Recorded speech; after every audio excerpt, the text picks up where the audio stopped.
Fala pessoal, tudo bem? Estamos aqui em mais um episódio do Nos Detalhes. Esse podcast que eu tenho um prazer de apresentar, estar aqui com vocês, onde a gente traz histórias incríveis, empreendedores, executivos, pessoas que tiveram jornadas que são inspiradoras, e a gente entra nos detalhes de como ela se construiu, como essa pessoa se construiu como uma pessoa hoje que tem até um best-seller. Então, hoje estou aqui com a Daphna Blaschkauer. Ela é escritora, ela que traz a metodologia Power Skills, é um best-seller da editora Gente, e vale muito a pena. A gente, dentro do Clube Casa, teve a oportunidade já de ter o time entendendo, consumindo esse conteúdo há um tempo atrás, e realmente hoje está na presença da Daphna, uma pessoa que eu tive o prazer de conhecer há quase um ano, quando eu fui lançar o Arquiteto Empreendedor, e a editora Gente que nos conectou, e está sendo um prazer estar aqui nos detalhes com ela, que está fazendo um baita sucesso aí Brasil afora com essa metodologia. Bom, a Daphna, pessoal, 25 anos em cargos de liderança pelo Brasil e pelo mundo, né? À frente de empresas como Microsoft, Apple, Nike, com projetos que, por exemplo, que a gente vai falar um pouquinho mais aqui, à frente do Nike, quando as Olimpíadas estavam no Brasil,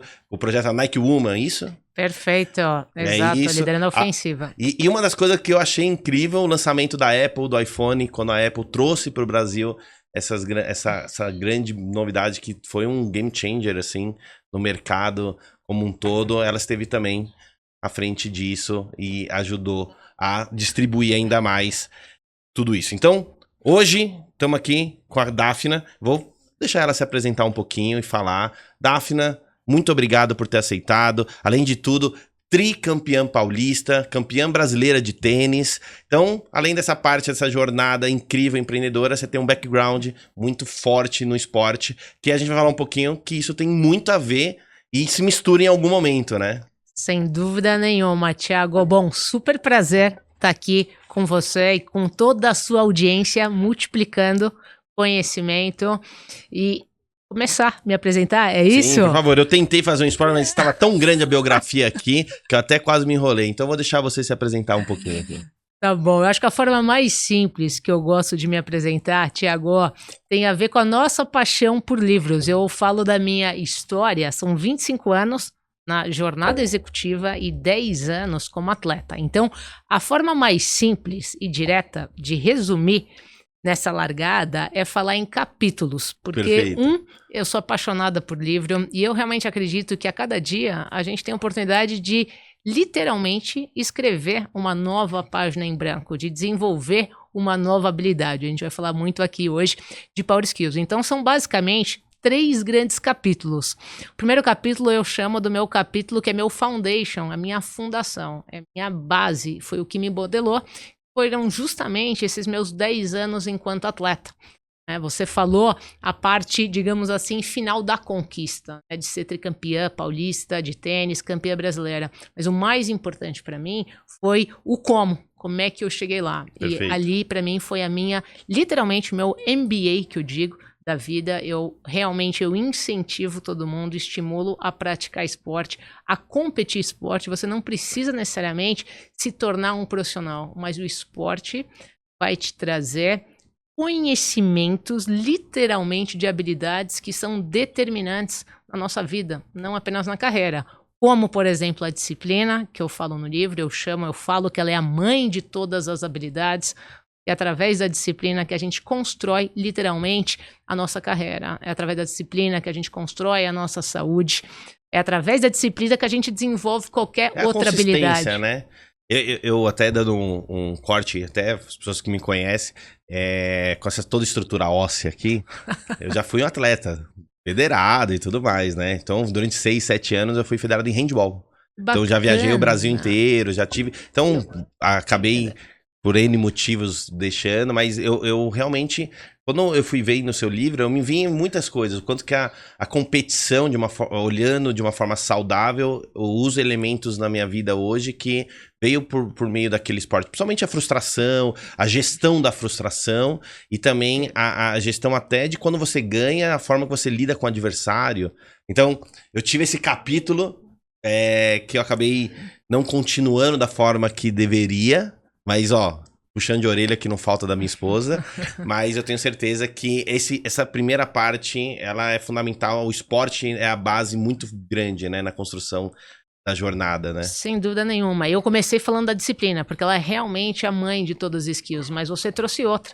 Ela é fundamental e o esporte nos traz isso quando a gente começa de criança, algo que a gente vai enfrentar na vida, que é sobre como é que a gente lida com adversidades. No esporte, alguém vai ganhar, alguém vai perder, e isso vai acontecer na nossa vida, quer seja um processo seletivo que você não entrou, quer seja um speech da sua startup que você não conseguiu vender.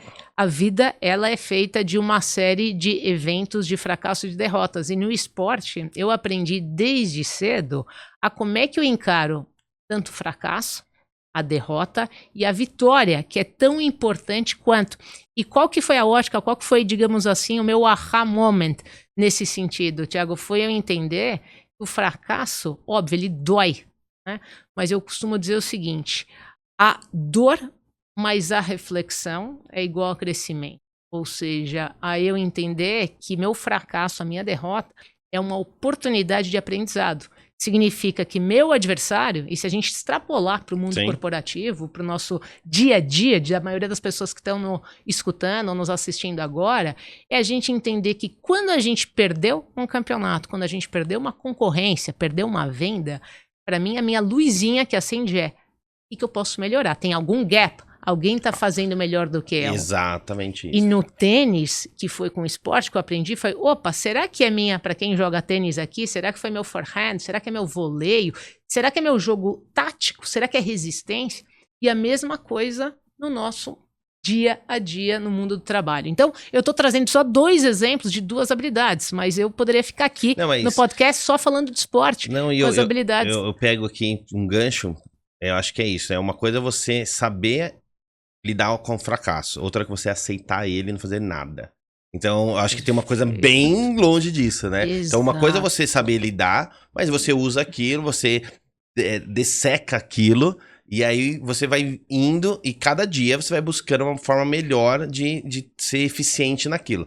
Uma coisa é você aceitar e usar isso como gatilho pra melhorar, outra coisa é você aceitar e pegar o travesseiro e chorar, né, Daphne? Perfeito. Eu falo muito sobre, vou falar um termo em inglês aqui, que é o just be better, né? Que é o 1% melhor. E essa mentalidade do atleta, que o Mamba mentality, né? Que o Kobe também fala muito, que é a mentalidade do hoje eu vou ser melhor do que ontem. E é uma mentalidade muito bacana. A gente vai falar também sobre o growth mindset, que é a mentalidade de crescimento. Como é que eu performo ainda melhor mediante as adversidades? Esse é um dos grandes diferenciais dos grandes atletas. E a outra lente do esporte que você trouxe, que é muito legal, a gente falou do fracasso da derrota, mas tem um outro aprendizado que é na vitória. Eu costumo dizer que quando a gente vence competindo ou a gente extrapolando para o mundo corporativo, a gente não tende a pausar. A gente não tende a pausar nem para celebrar, a gente está no piloto automático, tampouco para refletir o que eu estou fazendo certo, para eu continuar vencendo. Isso é muito importante, porque o que acontece com a maioria dos atletas ou empresas, e quando a gente começa a ganhar, a vencer, pode surgir elementos como o ego, como a arrogância, de que eu estou nessa posição e eu não preciso mais me preocupar, ou no caso do tênis, a me concentrar. Então eu também aprendi muito, Thiago, no tênis, quando eu tinha aspas, chego lá. Eu costumo dizer o seguinte, não é tão difícil, não é impossível você chegar lá, não é impossível você ser campeão paulista brasileiro, ser número 1 no seu negócio. O mais difícil é você se sustentar lá. É isso, hoje você vê as grandes empresas, pessoas às vezes que produtos, criam produtos incríveis, mas da mesma forma que o produto surgiu, o produto sumiu, né? Porque não é sobre criar, é sobre continuar, né? Então, às vezes a gente tem as epifanias, né? E aí, se você não coloca junto com ela metodologia, frameworks, playbooks que você consegue distribuir e ter pessoas que multiplicam isso pra você, cara, aquilo lá só foi mais uma ideia incrível que todo mundo gostou e virou a página e teve alguém que fez uma outra ideia. Mas esse primeiro capítulo seu, eu acho que ele é a essência. Acho que muita gente teve esse background, mas eu confesso que vendo assim do dia a dia, nem todos entenderam a mensagem ali, né? Desse momento tão importante. Que a gente vê um senso de frustração gigante, né? E aí agora, o segundo capítulo da sua história, qual que é? O segundo capítulo da minha jornada corporativa, que foram basicamente 20 anos aqui no Brasil, passando por empresas como a Microsoft, Apple e Nike. Vou falar super rápido, depois a gente desenvolve e vai fazendo esse bate-bola. Mas na Microsoft foram basicamente 8 anos. A Microsoft foi um capítulo muito importante para mim, Thiago, porque ali eu descobri a minha paixão além das quadras, que é vendas. Perfeito. Eu entendi a importância e desenvolvi algumas das power skills que eu revelo também no livro, como a colaboração. E para mim isso foi muito importante, porque eu vinha de esportes individuais. O tênis, sem dúvida nenhuma, foi o esporte que eu joguei alto nível, mas os outros esportes que eu pratiquei, como natação, judô, também eram individuais. Sempre individual, verdade. Sempre foram individuais. E foi realmente quando eu entrei no mercado corporativo e eu entendi, e eu falo, é meu mantra, tem uma frase que eu amo e ela traduz muito o que eu vou falar agora, que ela diz o seguinte: se você quer ir rápido, vai sozinho. Se você quer ir longe, vai em time. É um provérbio africano. Eu aprendi literalmente não trabalhando, não colaborando, mas entendendo que é impossível você realmente ir longe individual. E numa carreira de vendas, no começo, quando você ainda não está time, está lá você para bater a sua meta, a sua cota, você faz muito uma carreira, aspas, individual, até você entender que você depende de uma série de outras funções para fazer acontecer. Você precisa realmente colaborar, você precisa colaborar com o time de marketing, você precisa colaborar com a pessoa de finanças, do crédito, que vai liberar o crédito para o teu produto que você vendeu, para ele ser entregue no seu cliente. Então, faz parte uma série de outras funções para você atingir um objetivo que é um objetivo conjunto, que Perfeito. Não é individual. E eu aprendi isso literalmente lá. E na Microsoft eu comecei na época, nos primórdios. Nos primórdios. Talvez você não conheça, essa é a parte que eu começo a me sentir mal quando eu faço. Idade, exatamente, Thiago, você falou tudo. Eu comecei vendendo, eu quero saber se você ou alguém aqui conhece. Encarta, você sabe que produto era esse? Eu sei porque me falaram. Te falaram? Olha só. Não era, tinha as enciclopédias em disquete. Exatamente, o eu Encarta. Eu sei porque assim, mas eu não conhecia, tá? Você não conhece. Não me, tá, pode parar por aqui para eu não me sentir mal. Mas vamos lá, continua. Vamos revelar para o pessoal da sua audiência. Encarta era uma das maiores inovações. Encarta, para me fazer entender de uma forma rápida, é o Google de hoje, ou seja, era uma enciclopédia que você tinha num CD-ROM. Era Barça no CD-ROM. Era Barça no CD-ROM. Que eu estudei, eu aprendi a estudar na escola, mas através de enciclopédias. Barça, Delta e por aí vai. E a Microsoft, quando lança o Encarta, ela consegue colocar, digitalizar, que era uma super inovação naquela época, colocar num CD-ROM. Então, eu comecei vendendo Encarta e em feiras, em eventos educacionais. Foi a minha primeira paixão. Era B2B ali, né? E depois para o B2C, com Windows, com as caixinhas de Windows, com Office. Então, para mim, ali foi realmente eu identificar a minha paixão por vendas. E o mais legal, quando eu olho para trás, é eu também entender algumas semelhanças com o esporte. Por que eu amava e eu amo tanto vendas? Porque vendas tem a ver uma série de coisas conectadas com o esporte, como eu sou uma apaixonada por metas, por desafio. Alguém que gosta, eu amo competição, eu sempre curti competição, no sentido de competir comigo mesmo, de eu buscar sempre a minha melhor versão. Tá? Eu entendi isso desde cedo. Por que eu me motivava tanto? Porque eu curtia tanto a competição e que tem a ver com a pressão. A gente falou agora um pouco antes de começar o podcast sobre performar sob pressão. Então, eu aprendi muito cedo a performar sob pressão. Você entrar numa quadra, a gente fala muito isso no tênis, né? Você tem o atleta de treino e você tem o atleta de competição. Né? Tem atletas que jogam muito bem no treino, mas a hora que você falou o play, tá valendo, você dá retrai, você dá tremedeira. E ali quando você entra na questão de venda mesmo, pasta embaixo do braço, uma venda bem mesmo na cadeia da venda, aquela questão mesmo de bater em porta, em ter clientes, o início. Acho que todo vendedor já passou isso no momento. Foi esse momento que você viu ali os desafios reais da venda. Sem dúvida nenhuma. Ali eu entendi que o vendedor vai ouvir muito mais não do que sim. Perfeito. Você vai bater na porta. E eu comecei com vendas indiretas. A Microsoft, até hoje, o canal de vendas da Microsoft é o canal de distribuição indireta. Então, eu cuidava dos maiores distribuidores de tecnologia Perfeito. Que vendiam de Microsoft, a Dell, HP, Samsung, LG e por aí vai.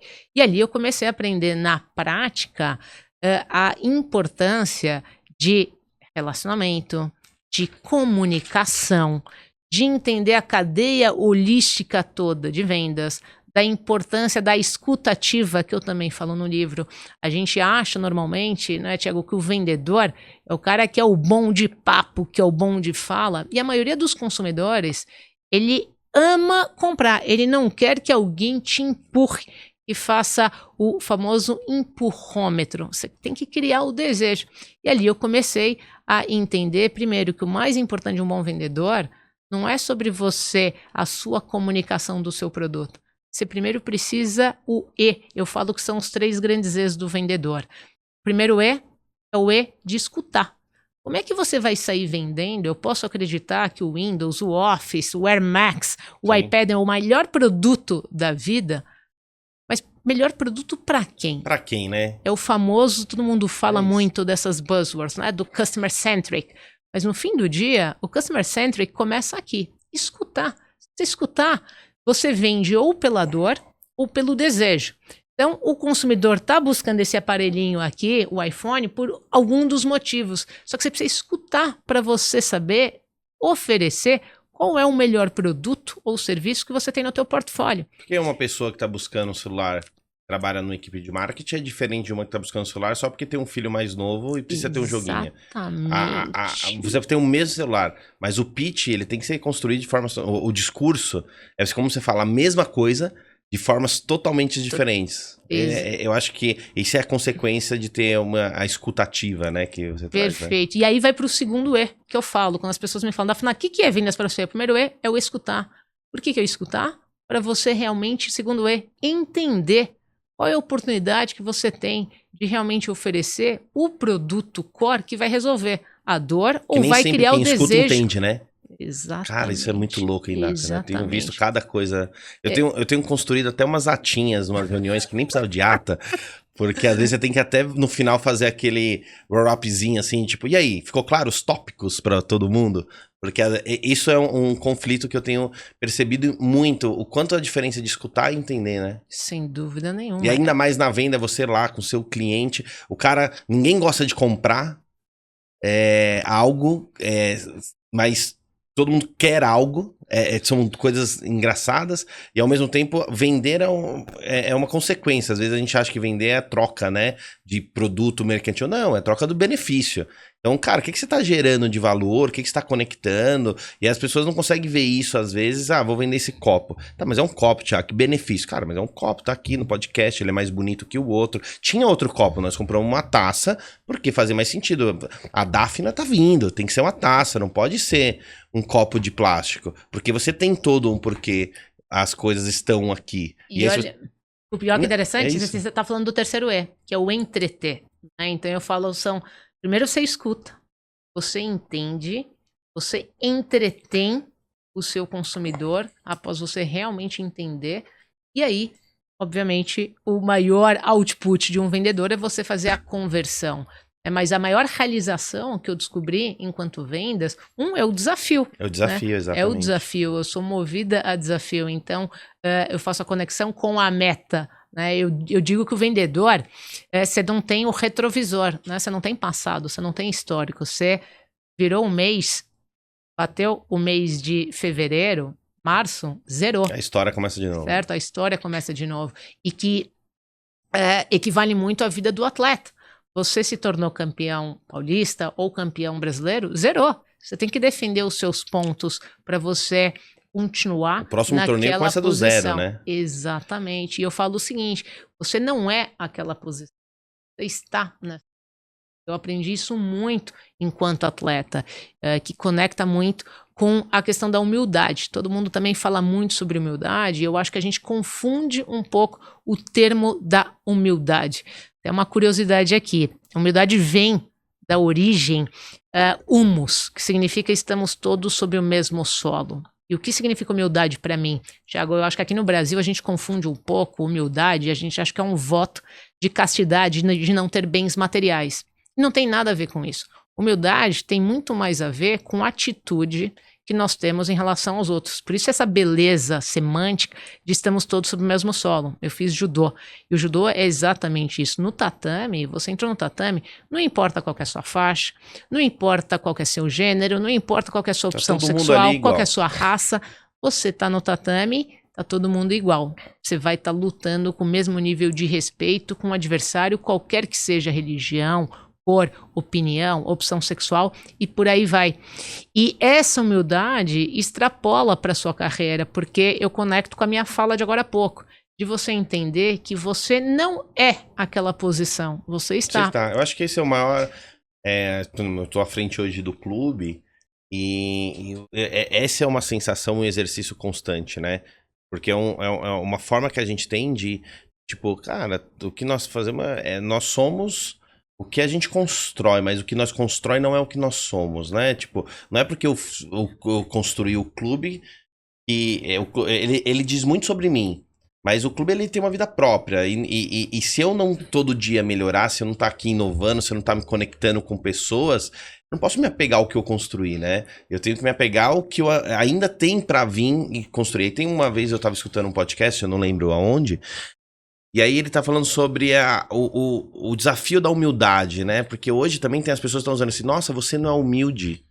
Então, as pessoas também têm usado isso como um gatilho pra querer e te colocar numa posição, às vezes, de tipo, cara, não preciso fazer isso pra você. Se eu não fizer, então você quer dizer por causa disso. Então, é complexo, né? E aí tem o negócio do simples e do simplista.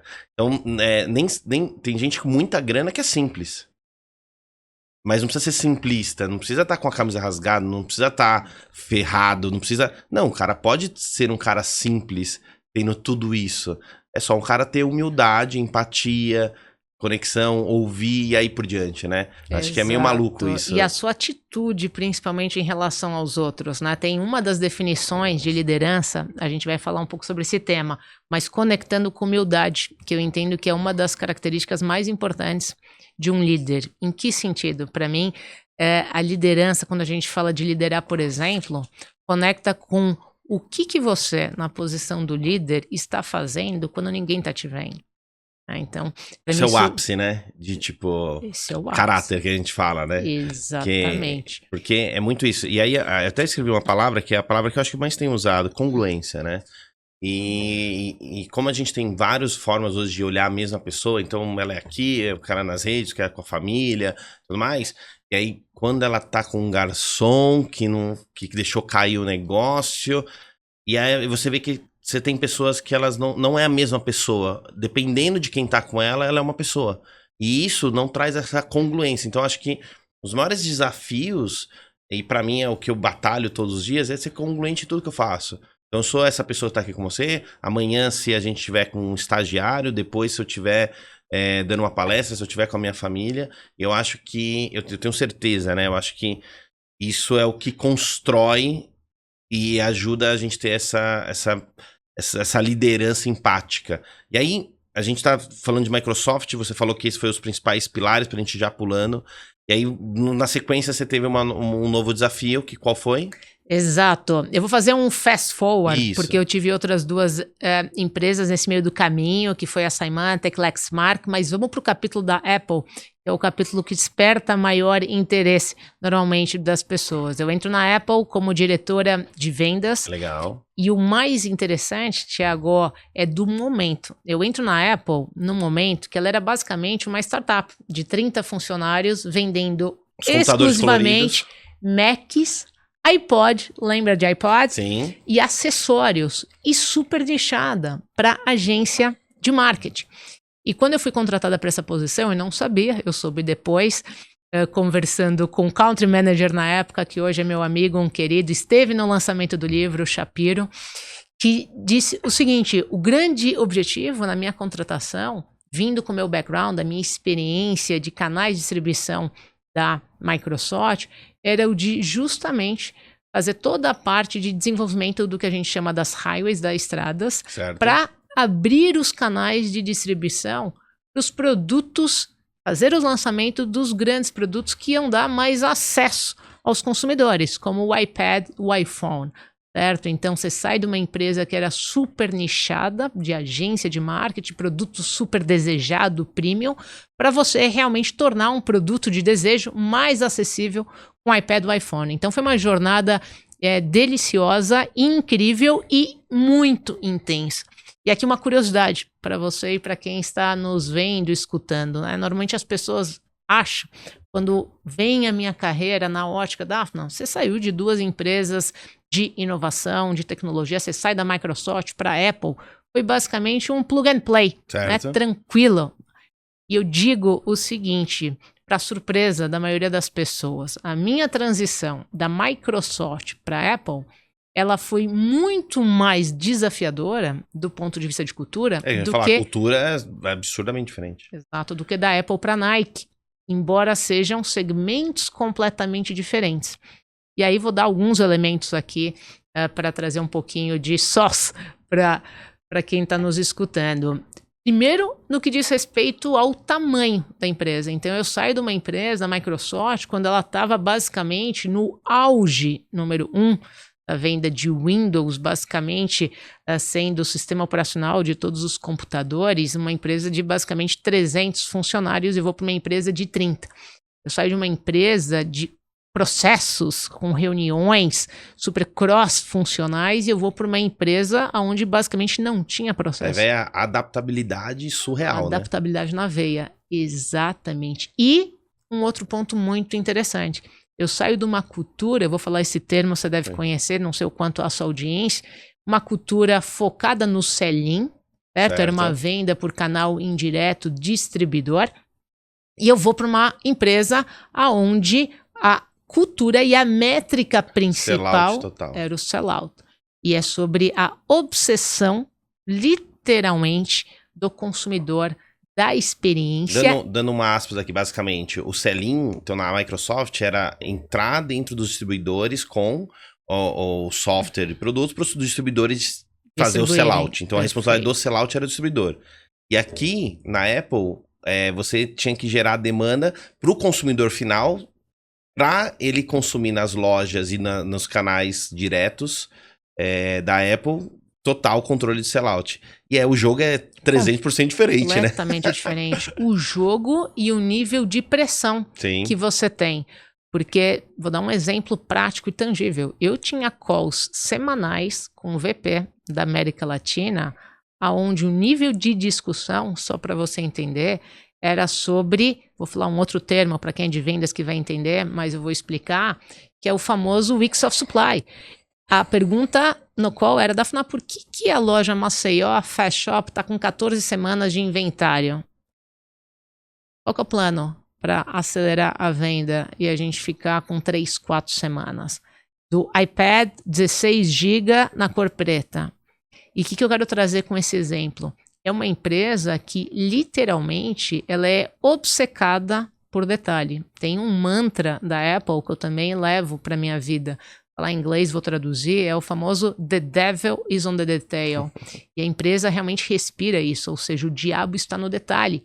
E todo mundo, quando você fala em Apple, né, Thiago, é natural falar sobre experiência. É sexy, Pra caramba. é cool, exato. Mas é porque tá alguém secado atrás, se ferrando pra caramba, no bom sentido, e entendendo todos os pontos de contatos que todo mundo pode ter. E uma coisa que você me falou quando a gente fez o conteúdo aqui, pro pessoal, você falou muito sobre a obsessão sobre a questão da distribuição, né? Exatamente. Porque a maior frustração era alguém chegar na loja e não ter o produto, né? Perfeito, eu ia falar exatamente sobre isso agora. Porque quando se fala de Apple, todo mundo sabe que é a melhor experiência, a melhor jornada, etc. Do momento que você entra na loja, existe uma mágica ali que as pessoas não querem sair. Mas o que eu gosto de contar é o famoso behind the scenes, é os bastidores no que diz respeito ao supply management. Quando me perguntam, Daphne, o que você mais aprendeu na Apple? Eu, sem dúvida nenhuma, para mim foi sobre essa questão de abastecimento de estoque. E por que isso é tão importante? Não é a parte mais sexy, certo? A parte mais sexy, ela normalmente tá no produto, ela tá no branding, na criação. Só que a parte de supply management, ela é chave no seu negócio para o teu produto continuar desejado.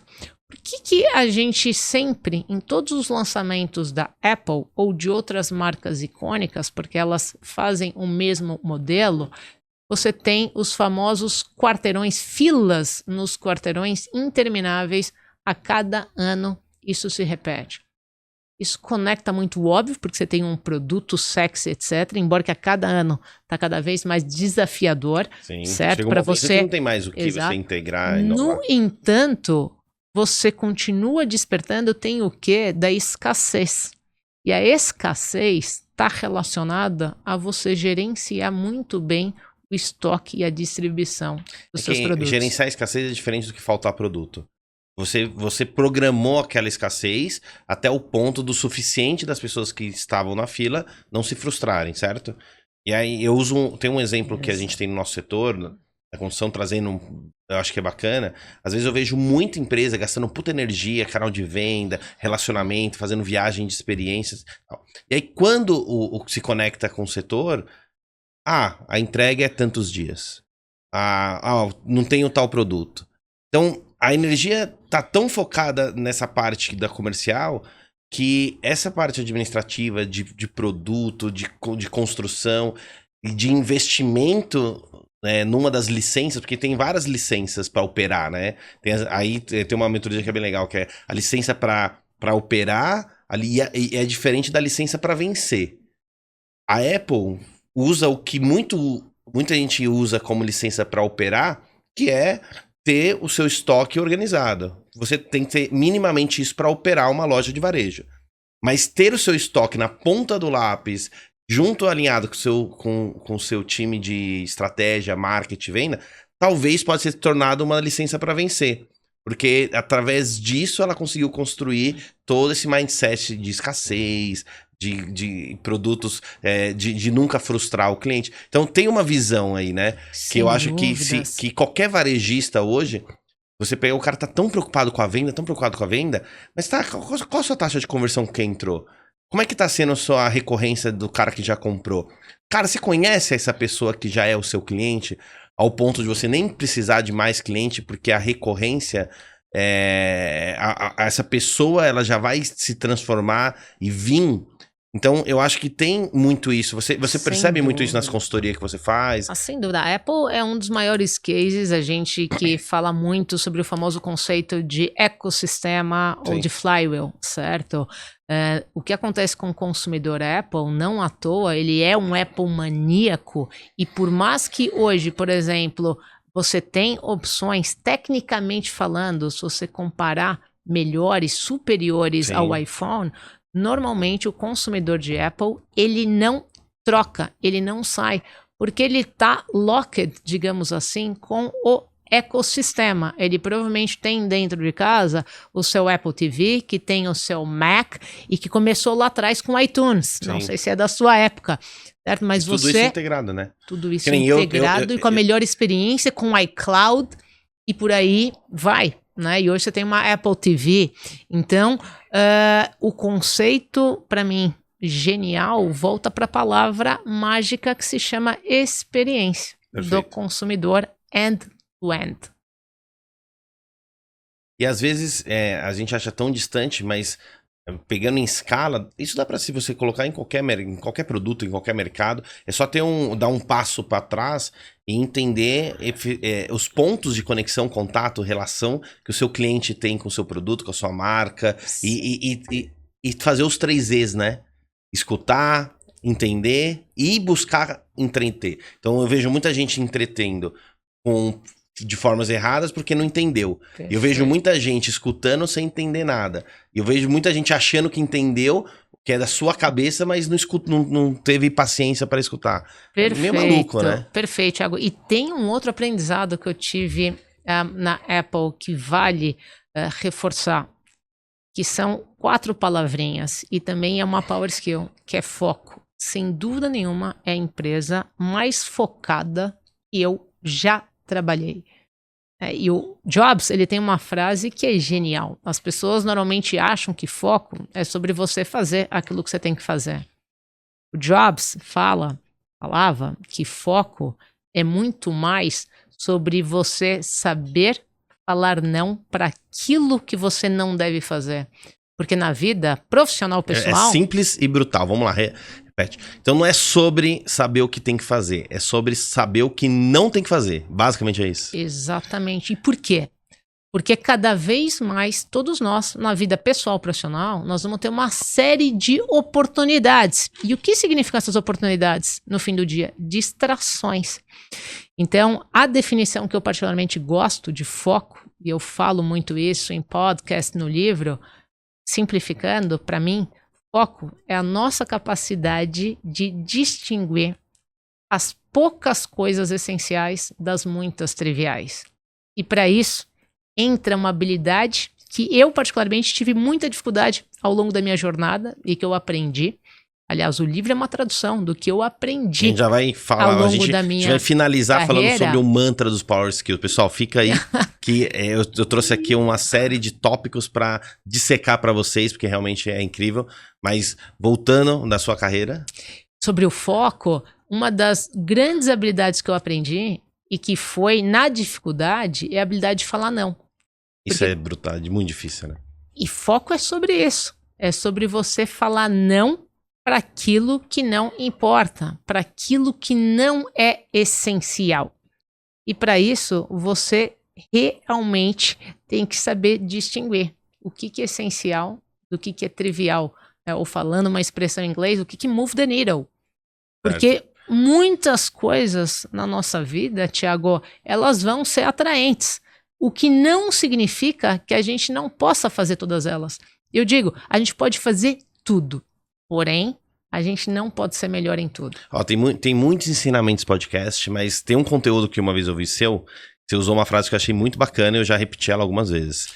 Que prioridade é no singular e não no plural, é isso? Perfeito. Não é prioridades. Se é prioridade, é um. Isso. Você tem que estar claro. E aí entra numa frase que você usa no livro, que é o seguinte. Muita gente sabe o que quer e muita gente pensa que sabe o que quer. Você acha que tem a ver com isso? Tem total a ver com isso. Tem a ver, na real, com 2 power skills. Com foco e com garra. E eu vou te explicar por que essa frase tem muito a ver com ambas. A primeira que eu adoro, eu venho de uma geração que era a geração do to-do list, que era, você ficava orgulhoso de mostrar que você tinha ali o seu 30 tarefas. 30 tarefas. Nossa, olha só, eu tenho 30 tarefas aqui. Você tinha orgulho de mostrar que a sua agenda na semana, ela não tinha espaço para respirar.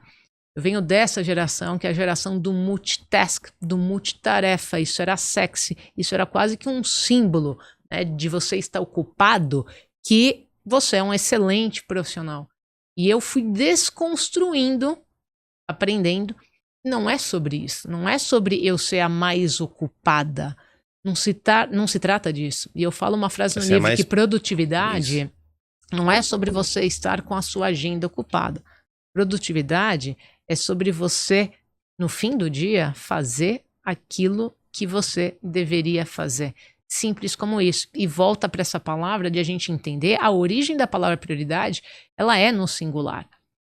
Se a gente, num dia, quando me perguntam muito em mentoria, Daf, eu não tenho foco, eu me distraio, se você puder me dar uma dica, qual que é? Eu falo o seguinte, ao invés de você fazer a sua lista de 20 to-dos, ela é importante para você despejar e colocar lá. Mas desses 20, 30 que você tem que em algum momento fazer, destaca quais são as 3 coisas, eu falo the 3 big things, que você tem que fazer no dia e que você não vai terminar o seu dia se você não fizer. As 3 grandes coisas que precisam acontecer e não dá para passar, não dá para terceirizar o amanhã, né? Exato. E por que isso é importante? Porque isso, no fim do dia, evita as distrações que nós temos. Porque no mundo normal, sem romantizar, né, Tiago, isso acontece comigo, acontece com você, a gente tem uma série de intervenções variáveis que a gente não controla. Você vai ter uma série de telefonemas com urgências dos outros. Que aí vai virar tipo umas 6 grandes coisas, porque 3 nasce natural e 3 você ativou para acontecer. Porque a gente tem que ter esses momentos de ócio, né? Porque a gente acaba perdendo grandes oportunidades por causa disso, às vezes, né? Exatamente. E que conecta com outro comentário que você fez. Por isso que é tão importante a gente ter clareza, que a maioria das pessoas não tem clareza do qual que é os nossos 3 grandes coisas do dia e você ficar stick to that, né? Como se diz em inglês. Ou seja, nada te distrair enquanto você não fizer aquelas 3 coisas.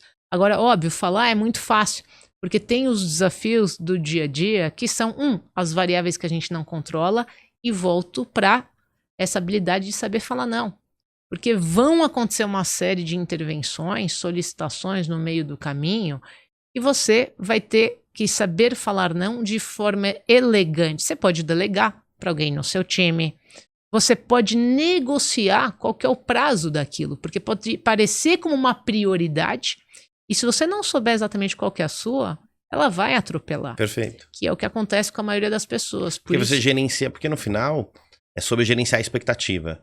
Então, às vezes a pessoa, quero amanhã. Às vezes você faz uma venda e vai atrasar, você fica entrando numa pressão pra você entregar. Mas se você antecipa e fala, olha, em vez de ser amanhã, pode ser daqui 3 dias, a pessoa, às vezes, ok. Mas como aquilo foi negociado lá atrás, o senso que tem de urgência, o senso que tem... Mas aconteceu tanta coisa que 2, 3 dias, uma semana, não mudaria aquela entrega. Mas eu vejo muitas pessoas se desesperarem, chegarem até o último momento, e aí, nesse momento, ter aquela situação de constrangimento de não conseguir, e aí depois começa a vir os problemas de tipo, porra, não deu certo, não sei o que lá. Porra, mas se ela já antecipou, ela sabe qual a prioridade, não é o foco, e ela tem outras coisas, ela já gerenciou a expectativa com essa pessoa, e essa pessoa tá, já, pelo menos, ela pode não estar mais feliz do mundo, mas pelo menos ela não vai se frustrar porque alguém já contou a história pra ela do que vai acontecer. Exatamente, Thiago. Tem um caso clássico que acontece no nosso dia a dia. Todos nós somos bombardeados por e-mail e pelos famosos invites, convites de reunião, certo? Quem nunca, quem não tem? E nós tendemos, principalmente os latinos, a gente tem uma dificuldade maior de falar não, porque a gente associa muito o falar não com o lado pessoal, e se amanhã, sempre o si, né? Eu vou ser rejeitado, ou pode ser que o Thiago trabalhe com o Thiago. Nossa, o Thiago vai achar que a Dafna é zero comprometida. Que tipo de profissional que é a Dafna? Então nós temos uma série de crenças em relação a não falar não, o que significa que a gente fala sim no piloto automático. Eu vou voltar para esse exemplo dos invites que a gente recebe de reunião. A maioria de nós, e eu já fui essa, e eu recebia os famosos invites de reunião, a maioria, sim. Qual que é o objetivo? Tem eu saber por que eu estou participando, qual que é a minha necessidade de estar nessa reunião. Reuniões de 2 horas, 3, 4, 5. E a gente entra num piloto automático de falar sim. Uma das recomendações, eu chamo no livro, né, carinhosamente, os hacks, que são os recados carinhosos, de técnica de falar não de forma elegante. A primeira, que é muito simples, é pausa, respira. E ela parece boba, e ela não tem nada de boba, porque todos nós temos o hábito de sair dando accept. No exemplo de convite para reunião, ou Mesmo no modo pessoal, quando te falam, Tiagão, vamos lá em casa, sexta-feira vai ter o churrasco. E aí você tinha a sua prioridade de fazer algo. E você falou sim, muito pelo hábito de falar sim para convite, ou inconscientemente, por um receio teu, não posso furar com esse meu brother. E aí brother. começa a entrar num ciclo que não acaba nunca. E aí até teve agora, na virada do ano, teve muitas empresas que trouxeram, né? Um foco na produtividade. E teve uma que eu achei que foi muito legal, agora não lembro qual, que ela deletou a agenda de todo mundo e fez todo mundo refazer a agenda. Então, como as pessoas vinham já com reuniões recorrentes no invite, então você nunca tira a recorrente, você só acrescenta uma nova. Então, depois de 3, 4 anos, você já tem a semanal, weekly, tem o one-to-one, tem o mensal, blá, blá, e você ia só incrementando. E aí, eles refizeram toda a liderança, refazer a agenda do zero. E aí eu vi que lá que mais de 30% a 40% das reuniões que estavam não foram recolocadas. Porque quando eles fizeram essa pausa que você tá falando, eles não viram a necessidade, sendo que já existiam outros momentos. Então, é muito louco isso, né? Prioridade, pessoal, com singular, não no plural. Então, foca nisso. E foco não é sobre dizer sim, é sobre aprender a dizer não. E aí a gente começa a trazer, eu queria começar a buscar aqui para encerrar, mas trazendo de uma forma bem bacana. Eu trouxe alguns tópicos para falar do livro e falar, porque é muito forte, assim, você traz de uma forma bem legal, muito didática, você consegue construir um storytelling e quando eu olho para Daphne eu vejo sobre, cara, construção de liderança. Então, isso é uma coisa que eu imagino que muitas pessoas, principalmente nas mentorias que você faz, deve ser como eu faço para ser o melhor líder, né? Então, você chegou até a conhecer o Steve Jobs, você, numa das idas sua na época que você esteve lá. Imagino que você já viveu com muitos incríveis líderes, e aí você ainda nem falou da Nike, né? Que, de uma forma rápida, acho que foi um dos grandes projetos também da sua vida. Se você quiser passar, acho falar que é legal. Rapidinho, porque vale, sem dúvida nenhuma. Foram 8 anos e 4 anos no Brasil e 4 anos nos Estados Unidos, meus últimos 4 anos. Então, aqui no Brasil, como você falou na introdução, eu começo como diretora de sportswear e depois eu assumo a cadeira, que eu digo, a cadeira dos sonhos em vários aspectos, Thiago. Foi muito marcante na minha vida, porque eu assumo como General Manager de Nike Women, esse título bonito. Certo. O que ele significa?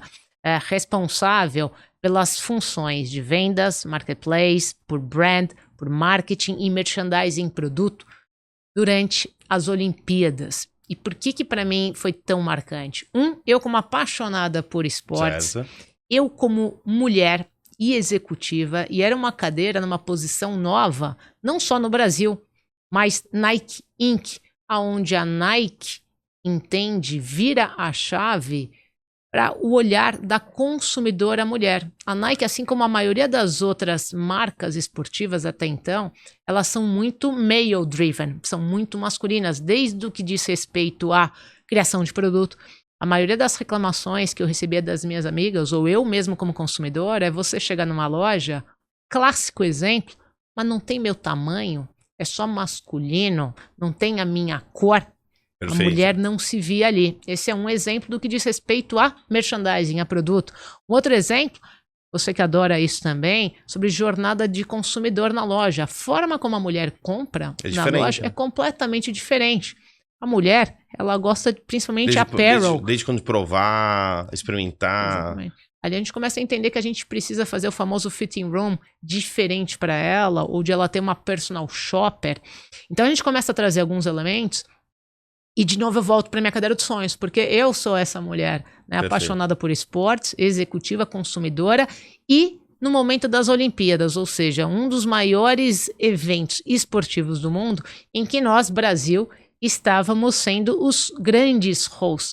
Então, de um lado, de novo, volto para a pressão, né, eu gosto de grandes desafios. A cada semana a gente tinha visita de algum VP global dos Estados Unidos aqui. Então era o famoso on the fly, tendo que operar estratégia e fazer uma grande execução. E vou conectar com liderança, né? Então ali entrou muito o papel de liderança. eu falo sobre os 3 Is, né? Para mim, líder, se eu puder simplificar, é sobre você inspirar, impactar e influenciar, né? Através da sua visão, mas principalmente através da sua atitude. A gente fala muito sobre liderar, Inspirar, por exemplo, impactar, influenciar, certo? No fim do dia, o líder, Thiago, ó, falando em uma sentença, no meu ponto de vista, é o viabilizador de sonhos. São esses 3 Is. Você viabiliza sonhos, não só da empresa, mas do seu time. Uma das perguntas que eu adoro fazer em entrevista com o meu time é: qual que é o seu sonho? Porque no fim do dia, para você ter aquele profissional, desculpa a palavra, mas com tesão, motivado, engajado, comprometido, é sobre você entender qual que é o sonho dele ou dela, para você realmente fazer o que eu falo que é um dos papéis do líder, de você unlock o potential, né? De destravar o potencial. O líder, ele tem um papel, eu que amo esportes, de olheiro. Sim. Né? Você muitas vezes é teu papel como líder identificar qual o talento, quais são as grandes habilidades que nem mesmo a pessoa do seu time sabe que ela tem. E você colocar na posição, igual um olheiro ou igual um técnico de futebol. É um grande organizador hoje, né? Exatamente. E cada vez que passa a liderança, ela tem que ser mais mentora do que efetivamente uma líder. Porque essa constante... porque tem 2 coisas que as pessoas devem ter. A motivação, que é motivar a uma ação, que é de fora para dentro. E você pode motivar alguém. Mas isso tem um momento que para. E aí tem a inspiração, que é aquilo que vem de dentro para fora, que é o que move a pessoa e faz ela acordar todos os dias com esse tesão que a gente tá falando. Então, nós temos como líder essa capacidade de motivar no curto prazo, mas o potencial de inspirar no médio e longo prazo. Exato. E aí isso tem que acontecer em momentos paralelos, né? De formas... E às vezes são estratégias até diferentes, né? Sim. Porque às vezes, o sonho da empresa às vezes não é o sonho da pessoa, mas por meio da empresa pode ser uma ferramenta para ela conseguir conquistar seu sonho e seu propósito. Então, é muito entender o momento certo de motivar e a construção do inspirar, né? E colocar na posição correta, que aquele profissional pode performar melhor. Eu acho que esse é o grande ponto. E para fechar esse capítulo de Nike, então, essa posição foi super interessante. O grande desafio de tornar a Nike a marca número 1 para ela no que diz respeito a market share, Certo. vendas, e no que diz respeito a brand, ser a marca favorita para ela. E meus últimos 4 anos nos Estados Unidos, que sem dúvida foi uma das experiências mais ricas na minha vida, pessoal e profissional. Você falou no nosso bate-papo sobre adaptabilidade. Então, sem dúvida nenhuma, morar fora é você elevar ainda mais essa habilidade de adaptabilidade em vários aspectos. Do lado pessoal, eu fui morar nos Estados Unidos sozinha, sem minha família, que ficou basicamente aqui no Brasil, pegando 2 anos de pandemia. Certo. Ou seja, eu fiquei locked nos Estados Unidos, na costa oeste. O headquarter da Nike, ele fica em Oregon, em Portland. Não sei se você conhece, a maioria das pessoas não conhece. Eu não conhecia. Certo. Normalmente a gente conhece lado, Seattle, né? Ou você conhece São Francisco, sim, Califórnia. E Portland fica um pouquinho mais para cima, quase que na fronteira próximo de Seattle. Detalhe, o que eu quero dizer com isso significa que de 12 meses do ano, 3 meses apenas são verão. E eu sou uma pessoa solar.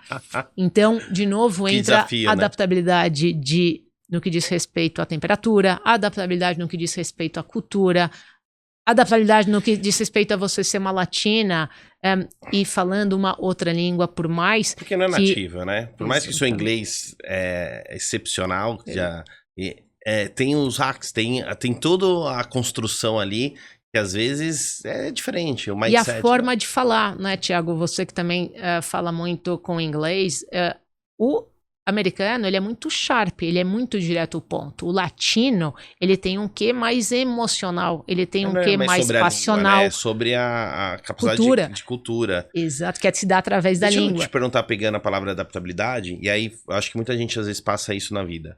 Então, você teve vários momentos altos, certo? Que talvez era um alto para aquele momento, mas era muito longe do alto que você estava chegando. Mas para aquele momento era um grande alto. Então, Microsoft, aí Apple, aí você passou em algumas outras empresas também, aí você veio Nike. cargos de liderança, às vezes cargo de gerência, depois diretora, tal, tudo mais. Aí você vem para uma Nike que é liderando o mercado Ásia. Então, e eu tenho certeza que cada momento ali você se via como estivesse começando um desafio novo, né? Porque eu percebo isso muito nas pessoas quando a gente realmente promove ou contrata. A pessoa tá tão bem ali que ela entra numa zona de conforto. E aí quando ela entra para liderar um projeto ou tá à frente, ela tenta fazer da mesma forma que ela fazia antes. Isso é um dos grandes erros, porque ela não tem essa humildade às vezes, dar 2 passos para trás e ter que reaprender, né? Então, às vezes tem que buscar novos conhecimentos, novos estudos, novas academias. Você tem que criar esse novo repertório e ferramenta, né?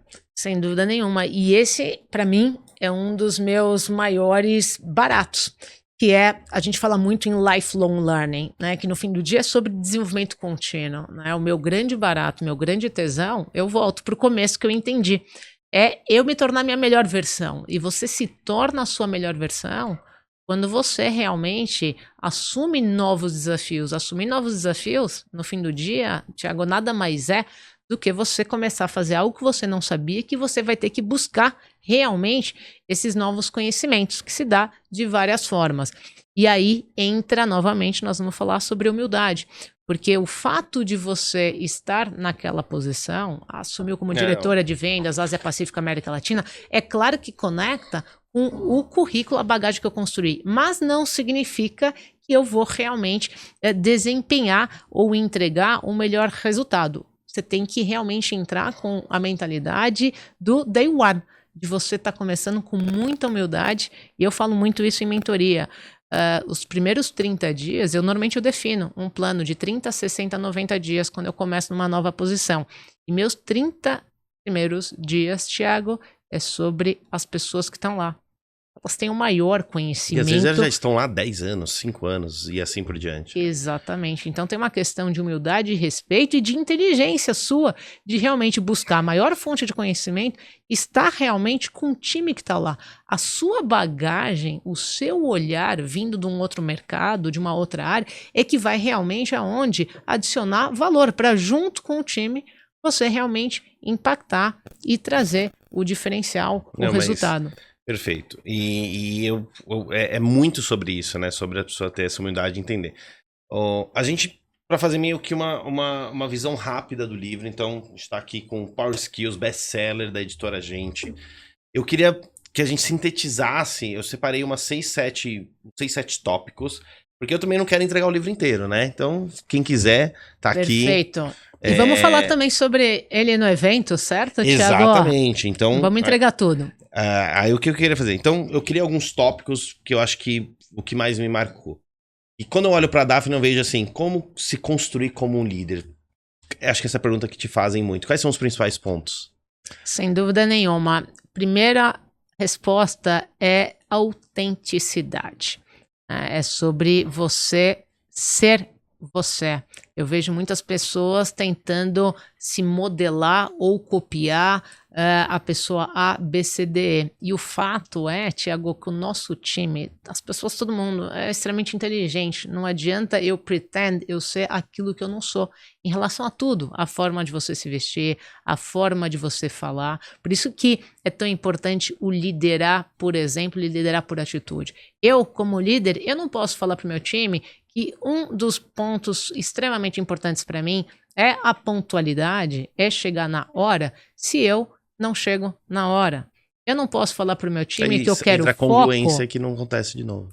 Não posso exigir do meu time foco se eu, a cada reunião, eu vou lá e solto 10 prioridades, certo? E eu falo que é importante ter foco. Eu não posso falar para o meu time ter resiliência se eu, na primeira pressão, eu não filtro e eu expano e eu solto para o meu time. Então, quando eu falo em liderança, o primeiro ponto é você ser autêntico, aquilo que você Perfeito, faz total sentido. E o segundo ponto, se me permite, Sim. que são coisas básicas, mas ao mesmo tempo desafiadoras. E essa outra habilidade que ela é fundamental na liderança. Quando a gente fala de liderança, a gente está falando de gestão de pessoas. Quando a gente fala de gestão de pessoas, tem 2 power skills fundamentais. Uma, a comunicação que a gente está fazendo agora, no sentido de escuta ativa. Você precisa conhecer quem é a pessoa do seu time. E você conhece escutando e conhece com pensamento crítico, fazendo as melhores perguntas para aquela pessoa poder performar na sua máxima potência. Então, é fundamental. Saber e a outra, né?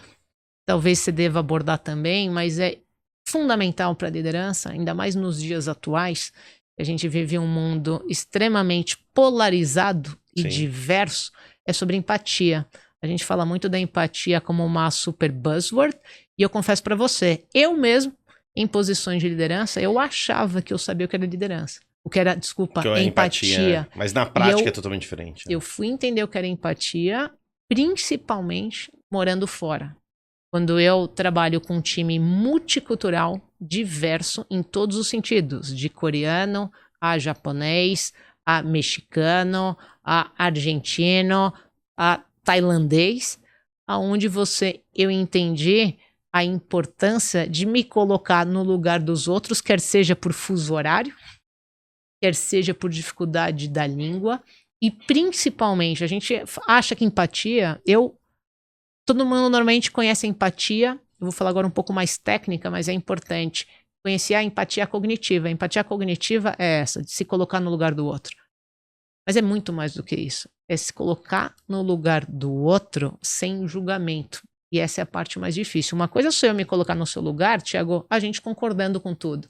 Perfeito. Agora, quando a gente discorda, como que eu tenho um olhar empático para entender por que você tem uma opinião tão diferente da minha? Da onde o Thiago tá vindo? Os sapatos deles são diferentes, né? Exatamente. E aí os sapatos dessas pessoas, a vivência dela, a visão, às vezes ela não teve a oportunidade de ver a mesma coisa que você viu.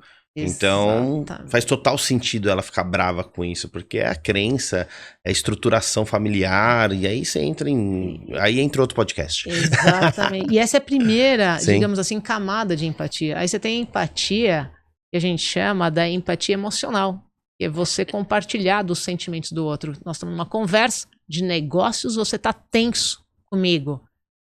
O Thiago tá vindo bravo, mas o que é o natural, o normal? Eu vou entrar no mesmo nível de tensão sua. Então entra aí a importância da empatia compassiva, de entender realmente o sentimento dos outros, sem julgar.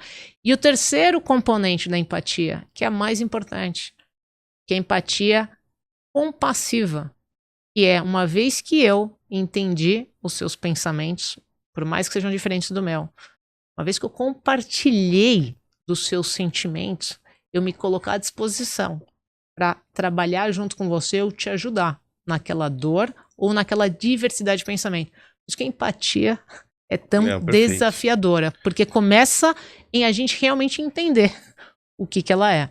Não, e aí são várias camadas e faz total sentido. E aí, você fala muito sobre empatia na prática, e você falou sobre liderança, e o Power Skills ele é uma evolução do Soft Skills. A minha relação foi essa com o livro, né? Então, tudo que a gente vê de hard skills, que é toda essa parte mais técnica e tudo mais, e um monte de gente falando soft skills, e aí você traz isso de uma forma um pouco mais aprofundada, e falando, cara, esquece hard skills, esquece soft skill, importa o que é importante pra você. O que é o power que vai te movimentar, o que vai fazer você sair de um ponto A até o ponto B. E aí... Posso fazer uma pausa? Eu Pode. Preciso, porque eu adorei esse teu começo dessa pergunta, e ela é muito importante, Thiago, e muitas pessoas me perguntam sobre a questão do título do livro, e eu tenho que reforçar. O Power Skills, o nome, traduzindo para o português, que são as habilidades poderosas, por que eu trago esse novo nome, ao invés de eu usar Soft Skills? Porque eu realmente gostaria que a gente não usasse mais o termo Soft Skills, porque ele tem aí um viés de entendimento. Quando a gente fala dessas habilidades comportamentais, elas não têm nada de soft, elas não têm nada de leve. E quando não tem nada de cool e sexy, e foi muito banalizado as soft skills no meu ponto de vista, e tampouco se fala com a profundidade que se deve. E quando eu trago o termo Power Skills, é porque elas são mais do que poderosas. Ao longo da minha carreira, 25 anos como executiva, 10 anos como atleta, trabalhando com profissionais de alta performance e com atletas de alta performance, eu entendi que essas 8 Power Skills que eu coloco no livro, elas são determinantes, ou falando um termo em inglês, elas são make or break na sua carreira e na sua vida. E as pessoas não querem aprender nada soft, né? Não tem nada de sexy. Elas são power, elas são poderosas. E o grande ponto, Thiago, para fechar e você continuar a sua pergunta, é que essas habilidades que são determinantes, poderosas na nossa vida, a gente não aprende, infelizmente, na escola e a gente não aprende na faculdade. A gente aprende na vida.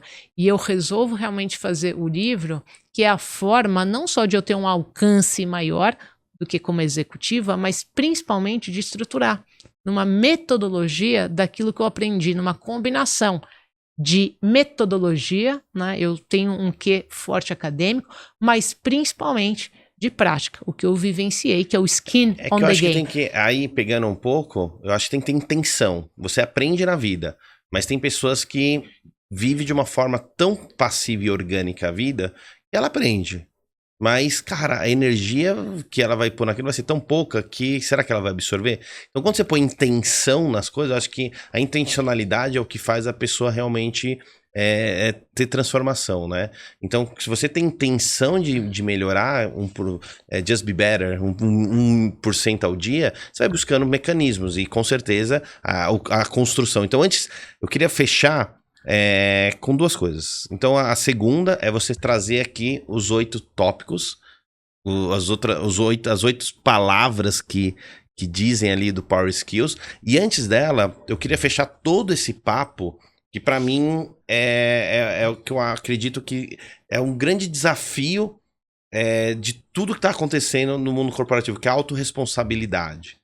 E que é atrelada no livro, você traz de uma forma bem bacana. E você fala sobre a sua parte da responsabilidade na relação com o outro, no resultado, e você fala de alguns pilares. Então, nós falamos aqui de um monte de coisa, e você teve responsabilidade nessa sua jornada. Você escolheu ela, às vezes não diretamente, mas por decisões secundárias, você teve resultados. Por decisões primárias, você teve resultados secundários. Então, você se sente confortável, feliz, é uma pessoa que está celebrando toda a sua jornada. Acho que o livro te traz muito essa felicidade, tá muito claro isso, né? Que é um momento muito de conquista, de olhar para trás e falar, caraca, foram 25 anos, foda, passei por desafios, dificuldades, mas, consegui materializar e tangibilizar essa minha história. E você teve responsabilidade nisso. Então, eu queria que você falasse mais, você traz isso num tópico no livro sobre a sua responsabilidade sobre tudo o que acontece e alguns pilares. E aí eu queria fechar com você trazendo pra gente os 8 pilares dos Power Skills.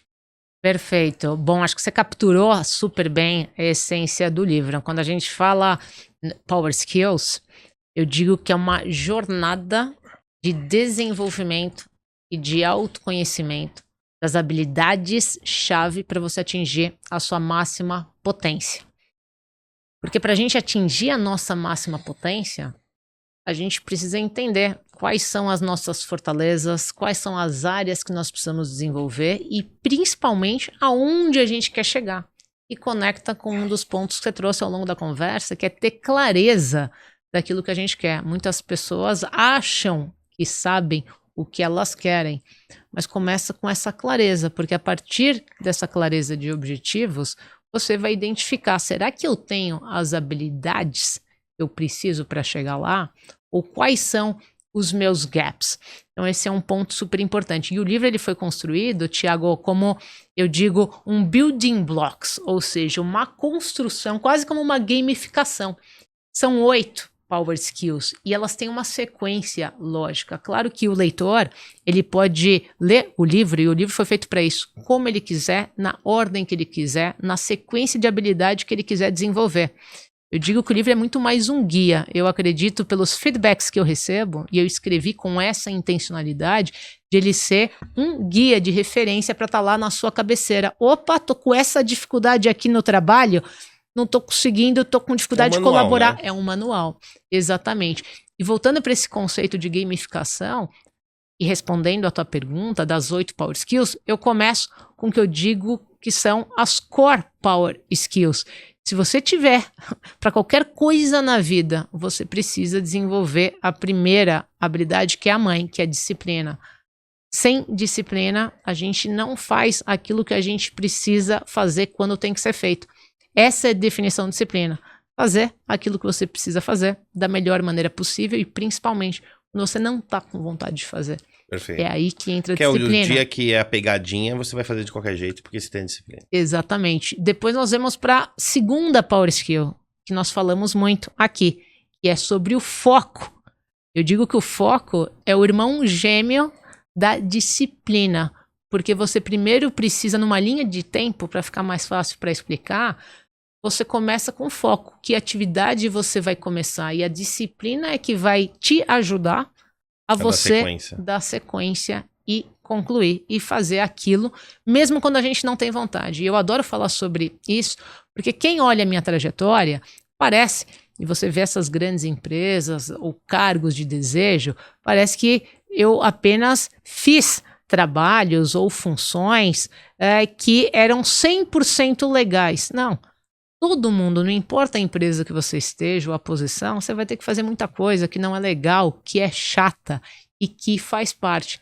E aí vai entrar a disciplina como e foco para você fazer aquilo que você tem que fazer. A terceira Power Skill que eu falo no livro, que ela é determinante na nossa vida, é a comunicação.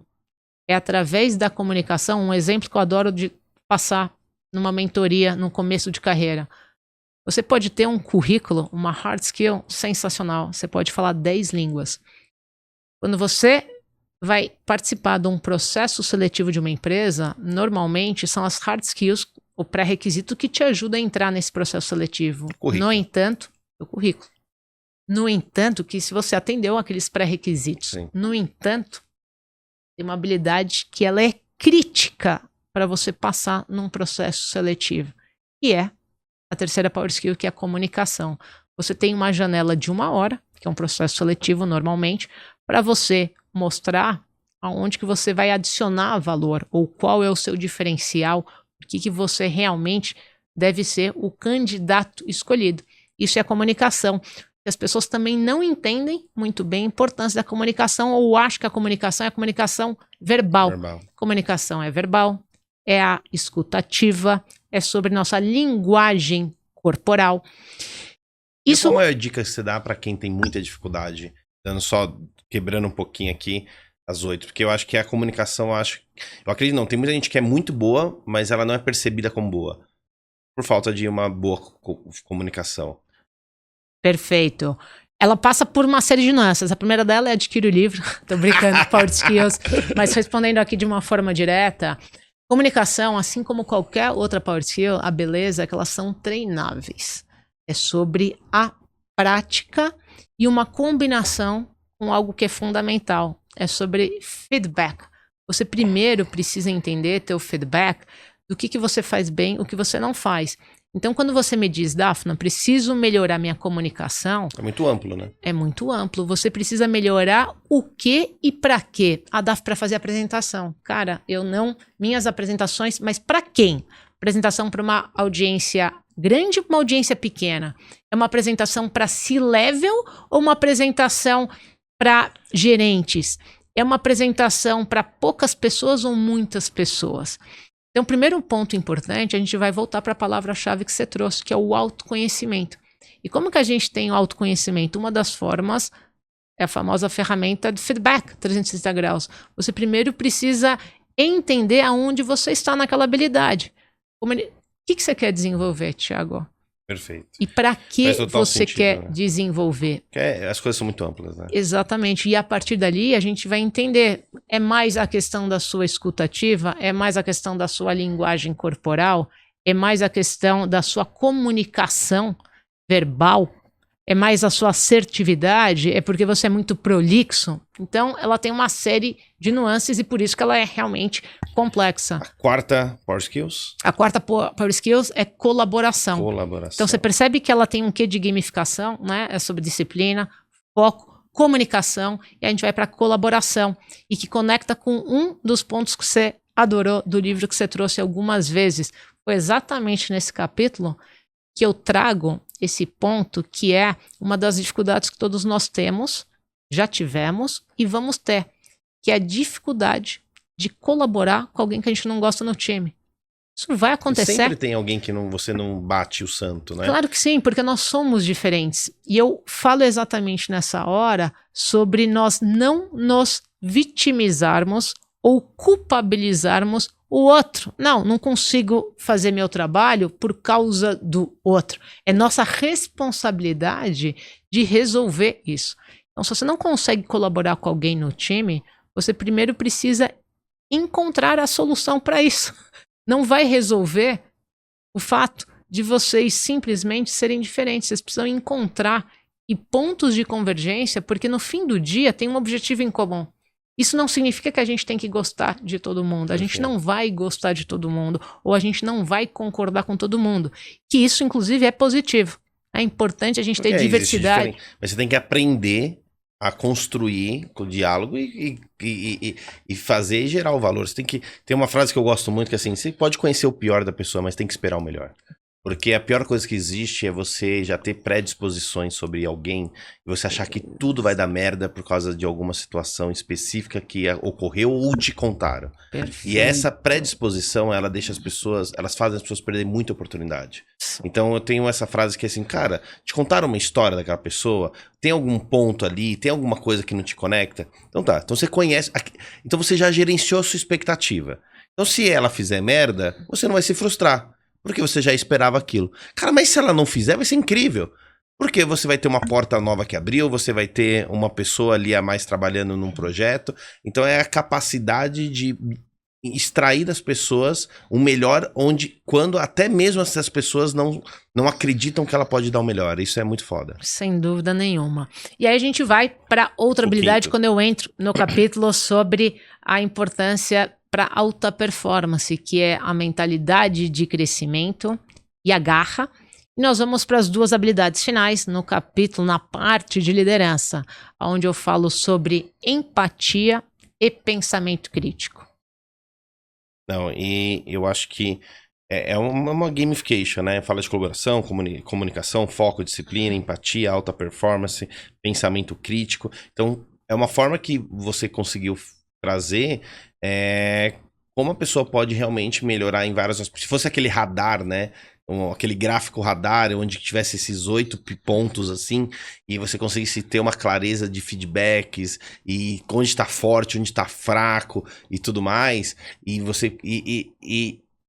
Mas dá pra fazer isso. É isso que as pessoas acham que estão muito longe. Thiago. Então, eu faço muito essa autoanálise toda hora, e eu percebo, eu tenho vários gaps enormes, eu sou uma pessoa... Uma das primeiras que eu fiz, que foi uma grande mudança, o clube ele cresceu muito nos 2 primeiros anos, e é aquela questão, o vendedor, eu sou muito comercial, vendedor e tudo mais, e ali eu percebi que o vendedor não é sobre ser jogo de cintura, ser o mais esperto, vendedor é sobre ser cientista. Então quanto mais eu conhecer, mais eu consigo escalar. E no segundo para o terceiro ano eu trouxe muita parte da gestão e consegui trazer mais métricas. E eu achei que eu estava crescendo. Quando eu inseri isso, que aí a gente potencializou e realmente, verdadeiramente cresceu. Então, mas hoje, por exemplo, semana passada a gente teve uma reunião aqui, mudou várias coisas, porque são fases, são momentos, e a gente tem que ter essa humildade de se pôr num posicionamento de sempre aprendiz, né? Então, eu acho que a gente aprendeu muito, muita coisa boa vindo, a Daphna... participando de várias frentes com a gente de conteúdo, que vocês vão estar fazendo parte, vocês vão entender um pouquinho mais aos poucos, mas eu queria que vocês fizessem um fechamento, assim, da sua grande mensagem do Power Skills. Acho que eu já te perguntei tudo que eu precisava perguntar, pra gente encerrar esse podcast e fazer as pessoas entenderem ainda mais e buscarem sua melhor versão. Perfeito. Bom, depois dessa sua fala, eu vou pegar um gancho de uma palavra que você utilizou, que é sobre sermos aprendiz.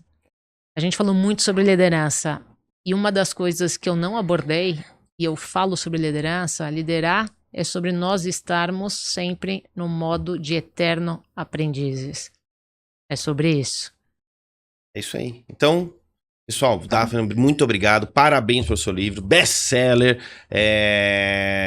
Foi incrível o papo. A gente, sem sombra de dúvidas, aprendemos muito aqui. E é isso, Daphna Blaschkauer. Falei certo? Perfeito, Thiago. Melhor impossível. Com a gente aqui no Nos Detalhes. É um prazer, uma honra. Obrigado aqui no Clube Casa Podcast. Mais uma iniciativa do Clube Casa com incríveis pessoas. E hoje, Daphna Blaschkauer, Power Skills Bestseller da editora Gente.